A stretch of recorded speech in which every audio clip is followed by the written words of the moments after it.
పాలు పొంగించేటప్పుడు ముఖ్యంగా మనము మాసాలు చూసుకోవాలి, నక్షత్రాలు చూసుకోవాలి, వారం చూసుకోవాలి. ఈ మూడు కూడా కరెక్ట్ గా ఉంటే వీటితో కూడా మనకి కత్తెర, మూడమి ఇవన్నీ కూడా వస్తూ ఉంటుంది కదా, వాటన్నిటినీ కూడా చూసుకొని ఒక క్యాలెండర్ ఉండి ఈ రోజు నేను చెప్పేవన్నీ కూడా మీరు నోట్ చేసుకోండి. లైఫ్ లో ఏదో ఒక రోజు యూజ్ అవుతుంది.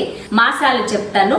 మాఘ మాసము, పాల్గొన మాసము, వైశాఖ మాసము, శ్రావణము, కార్తీకము, చైత్రము, మార్గశిర మాసాలు చాలా శ్రేష్టమైనవి. ఈ మాసాల్లో మనము నూతన గృహ ప్రవేశాలైనా చేయవచ్చు, అద్దె ఇళ్ళకైనా కూడా మనం మారవచ్చు. నక్షత్రాలు ఏవి ఉండాలి అంటే ధనిష్ట, పుష్యమి, రేవతి, మృగశిర. మనకి దైవ గుణం వచ్చే నక్షత్రాలు ఉంటాయి కదా, ఆ నక్షత్రాలన్నీ కూడా మనకి శుభప్రదమైనవే.